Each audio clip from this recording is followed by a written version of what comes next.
우리가 신앙의 좋은 모델과 본을 신앙생활 오래 한 분에게서 배우기도 하지만 때로는 초신자에게서 맞아, 신앙의 본질이 바로 저거였지, 그렇게 생각되는 경우도 많죠.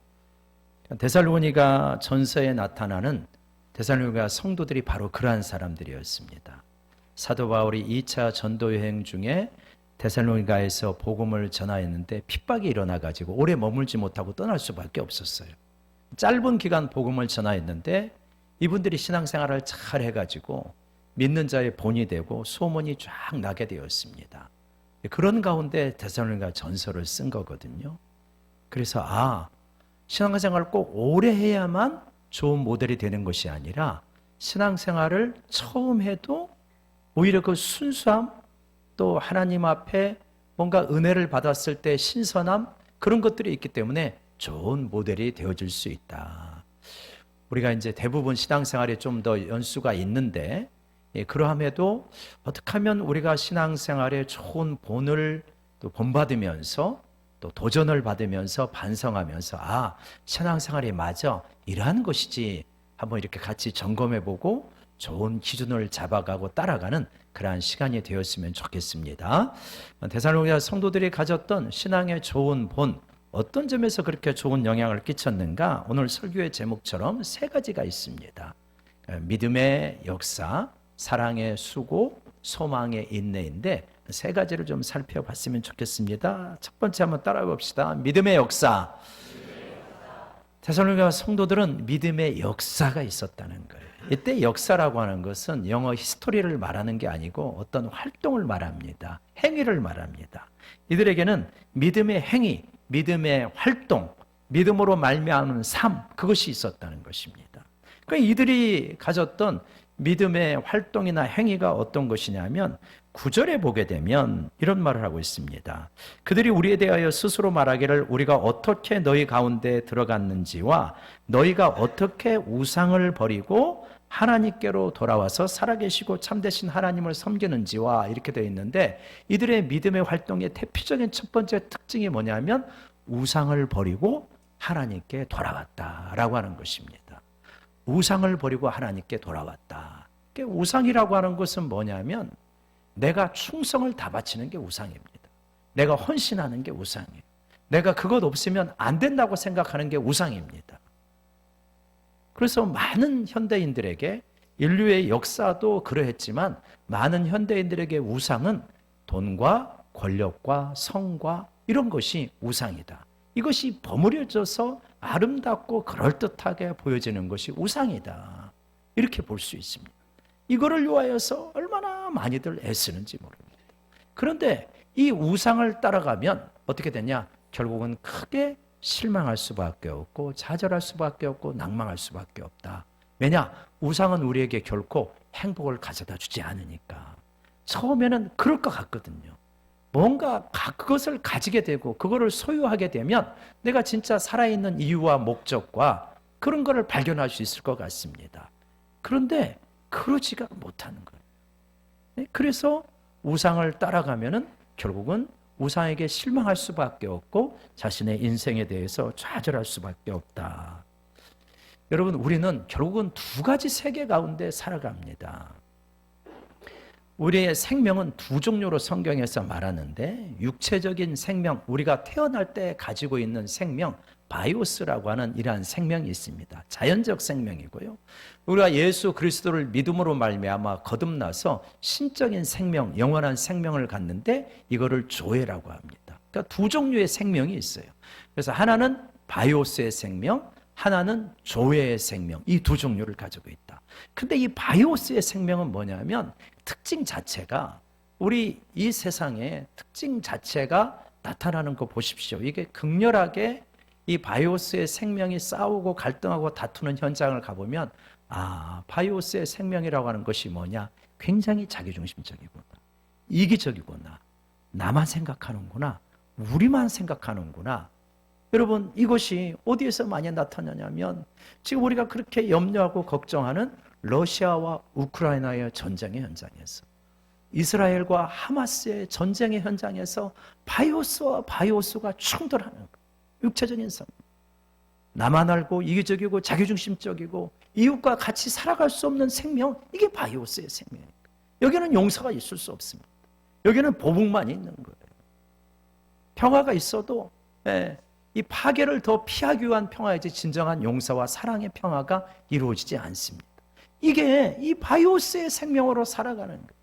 근데 하나님이 우리에게 주시고자 원하고 우리가 살아가기를 원하는 생명은 뭐냐면 조회의 생명이에요. 예수 그리스도 안에 있었던 생명이고 하나님 안에 있는 생명이고 우리에게 주시기를 기뻐하시는 생명이 바로 조회의 생명이다. 영원한 생명이다. 이거는 뭡니까? 이기적이지 아니하고 더불어 살아갈 수 있는 것이고 이타적인 것이고 자기중심적인 것이 아니고 공동체 지향적이고 타인중심적인 것입니다. 여기에는 용서가 있고요. 더불어 살 수 있는 삶이 있는 거예요. 그래서 예수 그리스도께서는 우리에게 오셔서 너희는 나를 믿으면 영원한 생명을 얻는다는 게 바로 이러한 조회의 생명을 얻는 것이다. 그래서 여러분 우리가 예수님을 믿는다고 하는 것은 뭐냐면 이 바이오스의 생명에서 조회의 생명으로 옮겨지는 것입니다. 그래서 삶의 가치관이 근본적으로 다른 거예요. 우리는 두 세계 가운데 끼어서 삽니다. 이 세상의 많은 이러한 세상의 문화들은 우리에게 바이오스의 생명이 얼마나 풍성하고 귀하고 얼마나 치열하게 경쟁하고 더 높은 자리에 더 풍성한 것을 소유해야 된다고 말합니까? 그런 가운데서 아니다.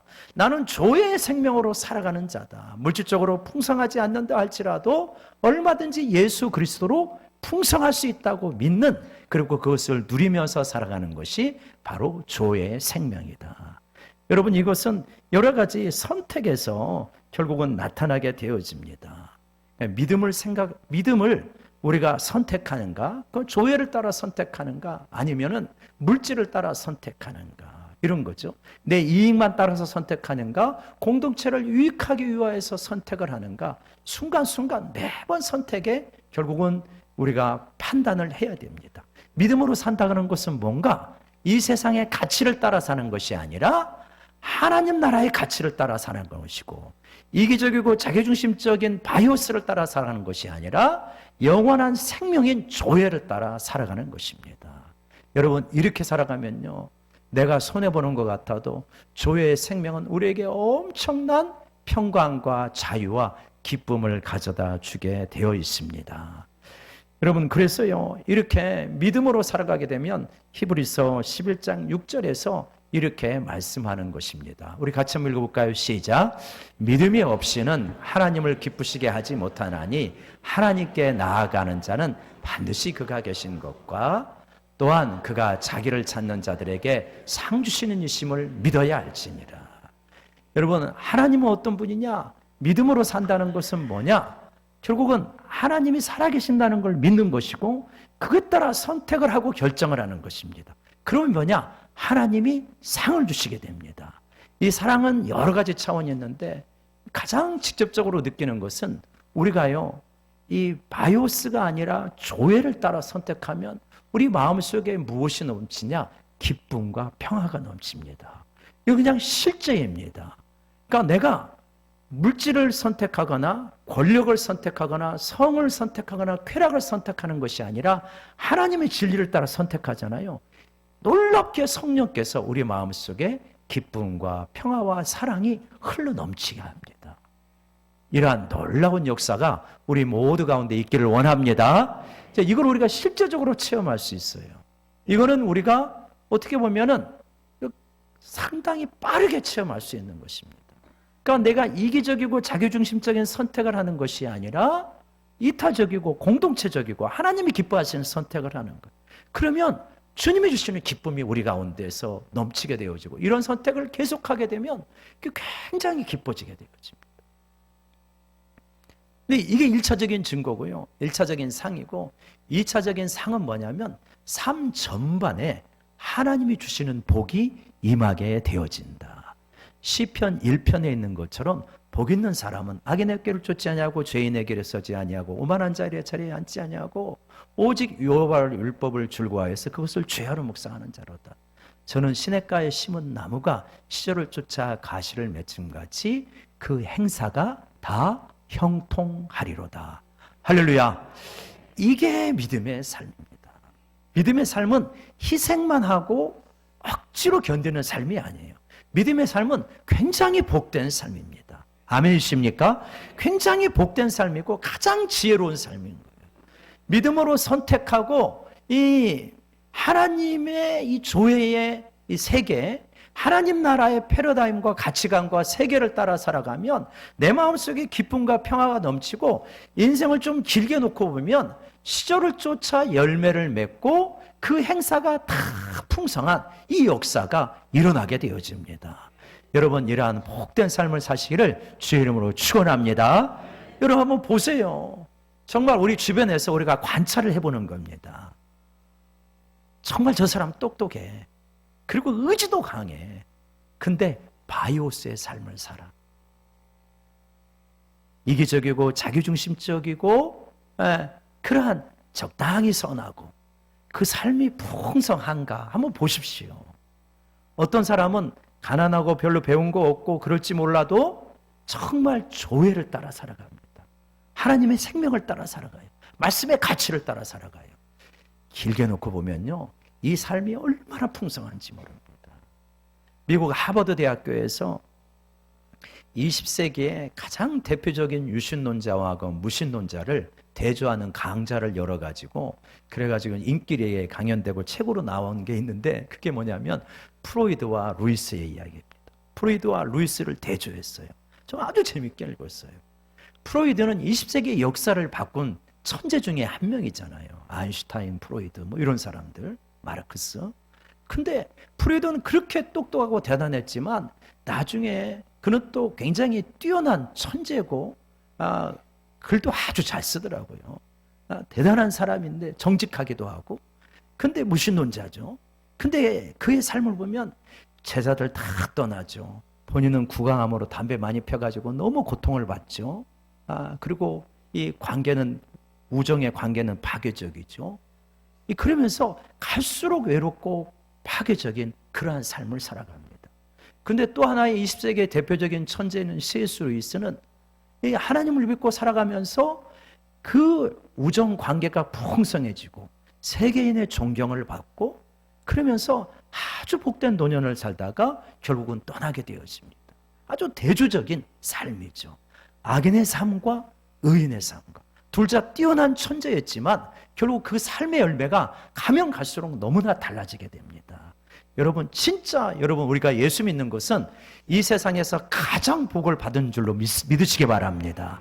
이 주님을 믿고 믿음으로 살아가면요, 정말 풍성한 인생이 우리에게 주어지고 날마다 주님과 함께 한다는 기쁨과 평화가 넘치게 되어지는 것입니다. 이 믿음의 삶을 살아가시기를 축원합니다. 두 번째로 한번 따라해 봅시다. 사랑의 수고. 이 데살로니가 교인들은 사랑의 수고가 있었어요. 사랑의 수고. 여기서 사랑이라고 하는 것은 뭐냐면 에로스나 필리아가 아니고 아가페적인 사랑입니다.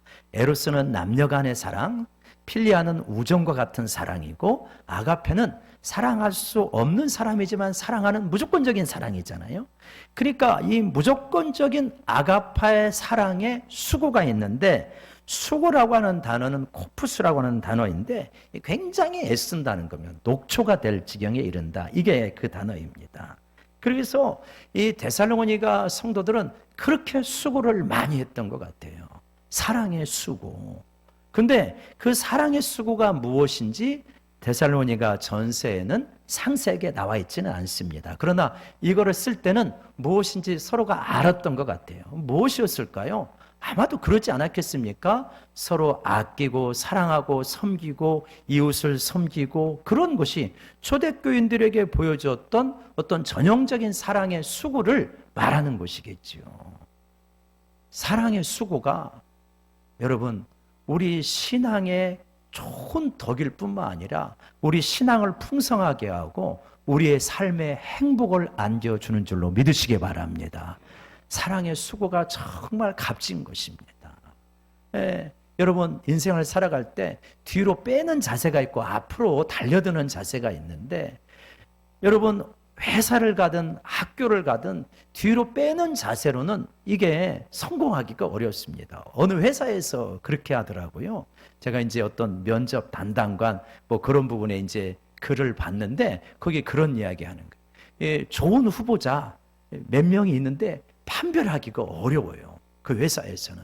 판별하기가 어려워가지고 면접을 하는데 하나의 작은 테스트를 했습니다. 뭐냐면 면접하고 나가는 길에 휴지가 이렇게 조그마한 휴지가 떨어져 있는 거예요. 이제 그랬을 때 그냥 가는 사람이 있고 볼 수 있게 떨어져 있는데 그냥 가는 사람이 있고 죽고 가는 사람이 있었다는 거예요. 그럼 누구를 뽑았겠습니까? 당연히 죽고 가는 사람 뽑았겠죠. 작은 거 하나에도 사랑의 수고를 아끼지 않느냐, 사랑의 수고를 인색하게 하느냐, 굉장히 중요한 차이가 납니다. 여러분, 하나님의 백성, 좋은 신앙의 모습이라고 하는 것은 뭐냐면 자꾸만 뒤로 빼고 안 하려고 하고 어떻게든 안 하려고 하고 그러는 것이 아니라 기꺼이 하려고 할 때 거기에 하나님의 임재가 있고요, 은혜가 있고 위로가 있고 여러분 사랑이 더 크게 되어집니다. 여러분 앞으로 좀 달려드시기 바랍니다. 교회에서도 그렇고 회사에서도 그렇고 학교에서도 그렇고 자꾸만 뒤로 빼려고 하면은 삶의 영역이 자꾸만 위축되어지는 거예요. 그러나 하나님께서 허락하신 기회인 줄 알고 섬김의 기회인 줄 알고 자꾸만 앞으로 나아가는 것입니다. 감당하는 것입니다. 그러면 영역이 자꾸만 커지게 되어지는 사랑의 수고인 거죠. 우리 한국 사회에 선한 영향력을 끼치고 계시는 김영석 교수님이 이제 강연을 하면서 그런 이야기를 많이 합니다. 인생에서 가장 행복한 시기가 언제냐라고 했을 때 60에서 75세다라고 이렇게 이야기를 합니다. 그리고 왜 그러냐? 그 전까지는 가족들을 잘 돌봐야 되니까 이웃을 섬길 수 있고 배려할 수 있는 기회가 별로 없다 그래요. 이제 그분 주변에 뭐 분들이 대부분 비슷하겠고 사람마다 조금 차이는 있겠지만 그런데 이제 이 아이들이 출가하고 그러면서 이제 경제적으로도 조금 더 여유가 생기고 그러다 보니까 이제는 옆에 있는 사람도 돌볼 수 있는 그러한 여유도 생기고 또 이제 그 경제적인 여유가 생기니까 또 자신을 위하여서 좀 이렇게 쓸 수 있는 시간도 있고 그러니까 아마 이제 그렇게 말씀을 하시는 것 같아요. 그래서 60세에서 75세라고 이렇게 말을 하면서 진정한 행복은 어디에서 오는가라고 했을 때 관계에서 오고 사랑의 수고에서 온다. 그런 이야기를 여러 번 하시게 되어집니다. 그러니까 수고를 우리가 하잖아요. 수고를 하는데 이 가족을 위한 수고는 누구나 하는 거 아니겠습니까? 이거는 뭐 자랑할 것이 없잖아요. 근데 요즘은 이것도 안 하는 사람들이 있으니까 문제긴 하지만 근데 사랑의 수고는 뭐 이 가족을 위한 사랑의 수고는 누구나 하지만 김 교수님은 뭐라고 그러냐면 이 사랑의 수고를 조금 영역을 좀 넓혀라. 자기의 형편이나 환경이나 그릇에 따라서 그래서 가족에서 교회 공동체로 지역사회로 그리고 민족으로 할 수 있으면 인류로 그렇게 자기 영역을 좀 넓혀라 이렇게 이야기합니다. 인생에 남는 것은 무엇이 있는가? 인생에 남는 것은 무엇이 있는가? 가족을 위해서만 수고하고 산 삶은요 나중에 결국은 쓸쓸해집니다. 외로워져요. 그런데 이웃을 위하여서 사랑의 수고를 한 삶은요 풍성해집니다. 많은 유산을 남기고 갑니다. 죄송합니다. 개인적인 예를 들어서 우리 김관영 집사님이 이제 이번 주에 소천하셨는데 김관영 집사님의 장례에 많은 분들이 오셔서 많이 위로하였습니다. 왜요? 제가 생각할 때는 우리 김관영 집사님은 그릇이 커요. 사랑의 수고를 아끼지 않은 분이십니다. 교회 또래의 성도님들이 오시면 교회에 잘 정착할 수 있도록 참 많이 모시고 삼길포항 참 많이 갔어요. 저는 삼길포항을 가면 이제 그 근처를 가면 우리 김 집사님이 자연스럽게 떠오를 것 같아요. 맛있는 데가 있으면 모시고 식사하러 가고 그렇게 사랑의 수고를 아끼지 않았기 때문에 그분이 떠나시게 되었을 때 많이들 안타까워하시고 참 받은 은혜가 큰 거죠. 여러분 나 혼자만 자꾸 이렇게 좀 어떤 나와 내 가족만 아는 이 삶의 울타리에서 서서히 좀 벗어나야 됩니다. 그리고 우리 곁에 있는 이웃을 좀 섬길 수 있는 마음, 이런 사람이 많아진다면 우리 사회가 훨씬 좋아질 것이고, 이런 분들이 교회에 많아진다면 교회는 좀 더 좋은 교회가 되리라 믿습니다. 여러분, 사랑의 수고를 아끼지 말고 뒤로 빼지 말고 좀 이렇게 앞장서서 좀 나아갔으면 좋겠습니다. 수고를 할 때, 수고는 힘들지만 수고가 힘들지 않은 것은 무엇이 있을 때입니까? 사랑이 있을 때잖아요. 우리가 자녀들을 위해서 굉장히 수고했습니다. 그리고 아이들한테 내가 얼마나 너를 위해서 수고했는지 알아? 내가 너 때문에 잠도 못 자고 얼마나 희생했는지 알아? 그러는 엄마 아빠 있습니까? 그러면 애들이 들으면서 우리 엄마는 좀 어려, 이렇게 말하지 않겠어요? 왜요? 수고에는 수고인데 별로 힘들지 않아요. 자녀들을 향한 수고는. 왜요? 사랑이 있기 때문에. 하나님을 향한 사랑, 또 공동체를 향한 사랑, 지역사회를 향한 사랑이 있으면 그 수고가 그렇게 힘들지 않습니다. 수고하다가 낙심하는 이유가 있는데 뭐냐면 내 수고를 사람들이 안 알아준다는 거예요.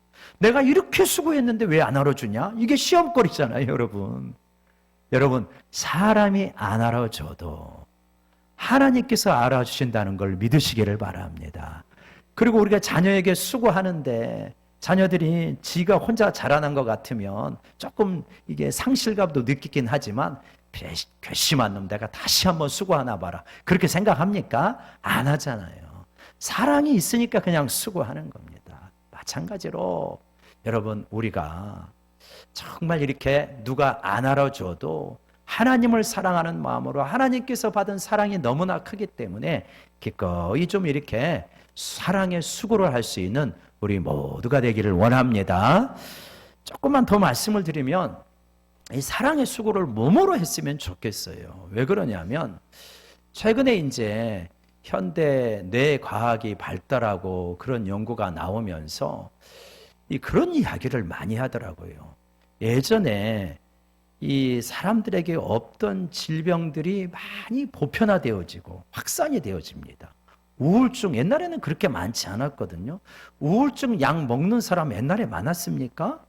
별로 없었어요. 그죠? 요새 우울증, 항우울제 먹는 분 많습니다. 그 다음에 공황장애. 처음에 무슨 말인지도 몰랐잖아요. 제가 말했듯이 공황이라고 하는 넓은 데 가고 사람 많으면 힘든가 보다, 이게 공황장애인 줄 알았다 그랬잖아요. 그 공황이 아니잖아요. 공황이잖아요. 공황장애 굉장히 보편적인 용어가 되었습니다. 불면증. 많은 사람들이 수면제 처방 받을 거래요. 이런 것들이 이렇게 많아졌어요.